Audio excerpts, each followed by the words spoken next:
Welcome back to Session 2, Part 1 of the Corben Dialogues. We're going to summarise what we covered in the first session, which was about an hour and a half on total.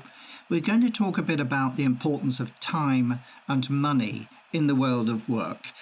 At the very start of this session, you will see Corben giving his first presentation to camera. I invited him to speak for up to 3 minutes and engage with the audience and talk to them about what he hoped to get out of this next session. And I wanted to get it on tape so that as we work with Corben and yourself, hopefully, on increasing his capability to communicate and engage with other people and influence them, I thought it'd be a good idea to track his progress steadily over a series of sessions.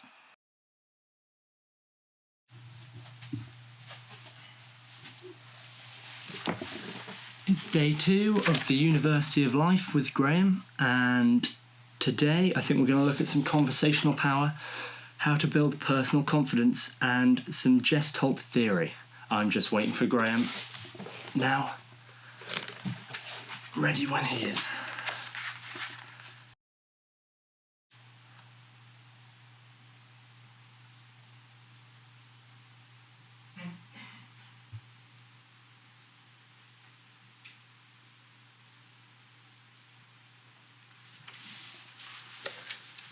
What? Hi, Cor. I'm all ready. Are you? I am indeed. Great. It should be.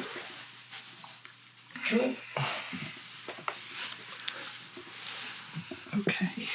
Ooh. Let's get this clutter out of the way. So before we start, I'd just like to sort of recap for you from the little notes I made. Yeah.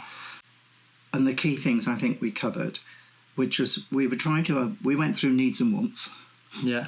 And we touched on your desire to move conversations to where you want to move them to achieve your purpose. Yeah. Okay?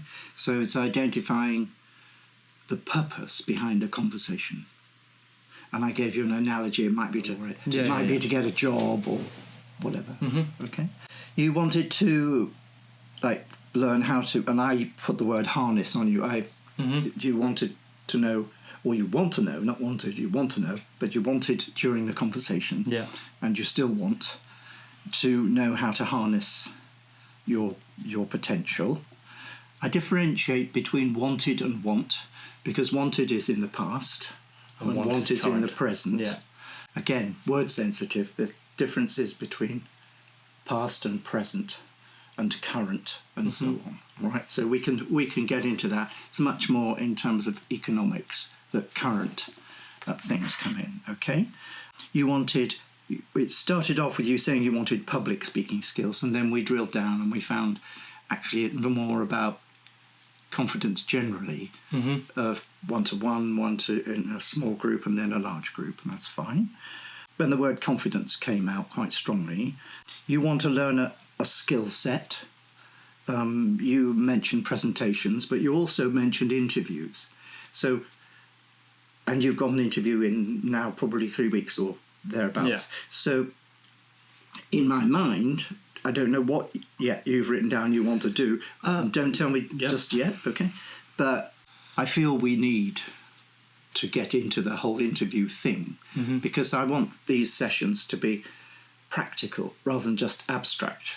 Okay, this is not abstract learning for the sake of it. It's learning for a purpose.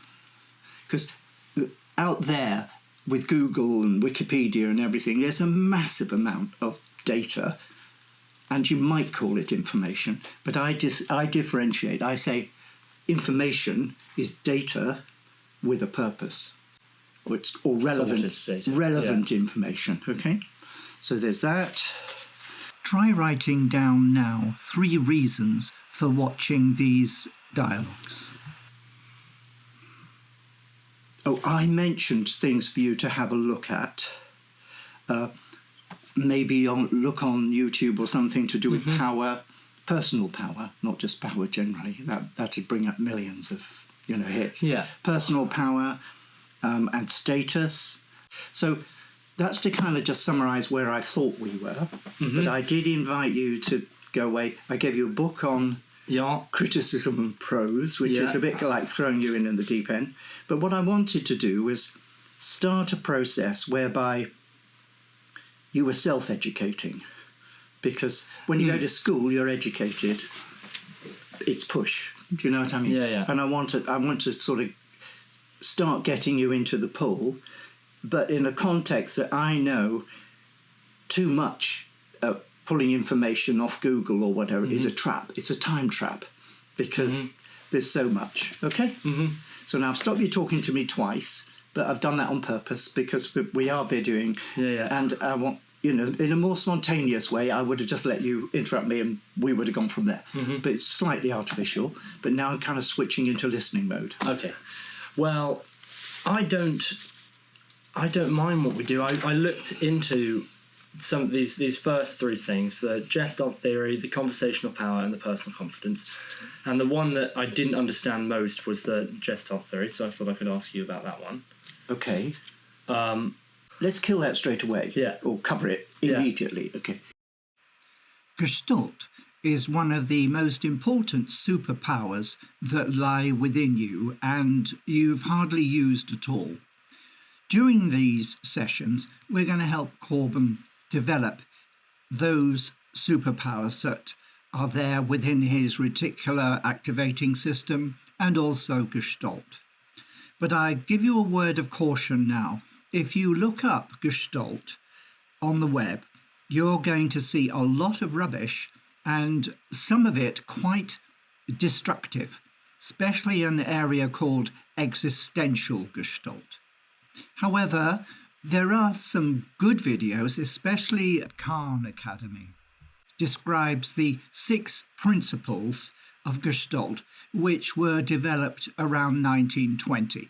So I encourage you understand the principles of how the mind processes the sensory information. That's a good basis. But in terms of going forward, be very careful. I think you could honestly say that you will learn far more here on the IPL.org because you have to learn to use that superpower in a practical and constructive way.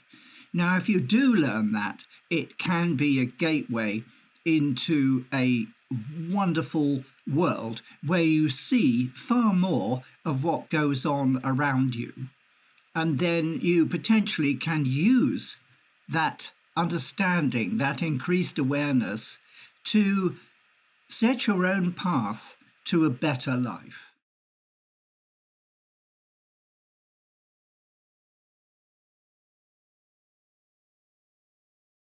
Gestalt, that's how you pronounce it, Gestalt. Yeah. I think it's some sort of German theory or whatever. That's where it comes from. Just like Freudian analysis and Jungian methodologies. There's many, many things that come from the Greek and come from the German. A lot of philosophers and theory of behaviour and stuff. And then more latterly, over the last 50 years, a lot of it's come out of America with places like the Esalen Institute, especially to do with behaviour and so on. But coming back to Gestalt, it's an old theory, and what it says is, as you're sitting, it's having a view of everything that's going on around you at a particular moment. So at least that's my interpretation. I'm not an academic, so I just take what's out there in academic land and all the other lands, and I rip from it mercilessly what I need for me and for my purpose. Okay, so what I need for me, for my purpose, from Gestalt theory, is an awareness of where I am now and my situation. And it's what's called living in the moment. So with Gestalt theory, you're conscious of you're sitting on a chair. Your bottom's connected to that chair. You're in a room like this with a certain amount of lighting. The temperature of the room is whatever it is. With normal Gestalt, That's where people stop. But with the practical IPL and business-like approach to Gestalt, that's almost where we start in terms of broadening your awareness of what's really going on and taking Gestalt principles through into interpersonal dynamics and extending your personal power. The person you're talking to, you have a particular relationship with that person. An awareness of, are there any other people in the room at the moment or not? An awareness of, as well as being in the moment, what are the expectations from the moment that we're in? Okay, so it's not just about observation of where you are or feeling of where you are, because what you see and what you feel are different, but it's as well as. So Gestalt theory is kind of about almost everything is as well as, not instead of. Okay. Right? So that's what Gestalt theory is for me.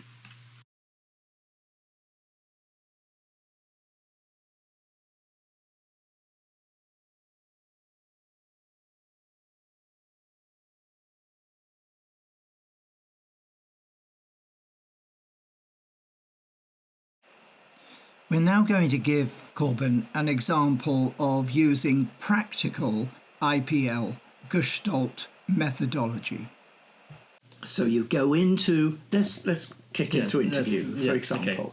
You go into an interview, and if you have a Gestalt approach, you will look at the room, you'll look at who's in the room, you'll look at the layout of the seating that they have devised beforehand. Yeah. So when you walk in, nothing is unconscious when you walk in terms of the environment that they've set, which is why politicians argue for years sometimes about the layout of the tables, and you have to have talks about talks and before the big hitters come in or the decision makers come in. Or they may not be decision makers, they may just be the people that signs a piece of paper because of the statutory environment. So Gestalt's about that kind of awareness. So you would walk into an interview, and if you've done your research, for example, you might even know a bit about the people themselves. That's a bit extreme because you can't be sure who you're going to meet. But on the other hand, you may know who you're going to meet. So you may have done a bit of background research on that person. So nothing in there is going to surprise you. Well, it still can surprise you, but you've done your best to be able to walk into that environment, clocking everything that you decide is important to clock, so that when you sit in that chair, and there's a lot of jokes about their chairs being higher than your chairs, or it's a wobbly chair, or it's a stool, whatever they may have devised. Yeah. The choice of chair won't be an accident, okay, typically when you go for an interview. So Gestalt theory is you're aware of all that stuff. You go in, you're used to analysing rooms and situations and lighting and people. And that empowers you, and it gives you confidence, because you already can talk in your own mind to yourself, saying, I know where I am, I know why I'm here, I want Corben and you to start to realise what you are learning now and what you're going to practice, which is especially important, is going to empower you. So get used to looking around you. Get used to seeing more of what's actually going on when you walk into a room or start a conversation or be anywhere. Start to expand your Gestalt awareness. So your inner voice. You know what they're doing almost. Yes. Well, you don't know for sure, but you have a better understanding of the starting point. Yes. Because where it goes after that may or may not have been predetermined. Okay. The interviewer might be sitting there with a list of 50 questions that they want or need to ask you. There could be 3 interviewers, and one may have a particular role. They may be the nice person, another might be the fact gatherer, be human resources, and another might have been selected to be the tough guy and make you uncomfortable and see how you respond. Okay, so that's Gestalt. Okay. Right, off we go. So now it's time to get your life book out and write down some things you can watch, some things you can read, and some things you can do. We especially invite you to start using Gestalt to become more observant. Walk into rooms and look around you. Think about the room you're in now. Have you noticed anything about the walls or the carpet or the windows or the light, the pictures? Can you recall what they're about? It's developing that kind of observational power. In the next session, that's session 2, part 2, we're going to talk a bit more about controlling group discussions and the subject of agendas. So good luck. Hope to see you again soon here at the IPL.